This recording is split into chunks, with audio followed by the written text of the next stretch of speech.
Before you even think about buying Yoracare, there's a major red flag. Their website has reportedly been redirecting visitors to Google instead of consistently loading the store. So here's an example.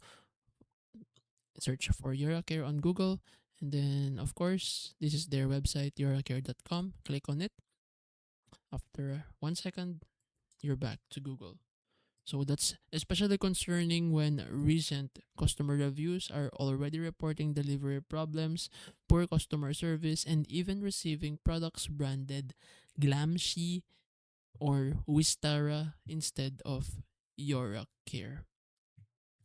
So most of these 5-star reviews, they look very, very suspicious. Let's check out the 1-star reviews. Okay. Scam. Ordered to see that one, the Glamsy. What even is Glamsy, and so on and so forth. So to be fair, some customers do report that the shampoo makes their hair feel cleaner, softer, and healthier, but the overall Trustpilot rating 3.8 out of 5 with about a quarter reviews giving 1 star. So I'd skip Yoracare for now, even if the shampoo itself works for some people. Website reliability, product authenticity, and customer service complaints create too many questions to justify the risk.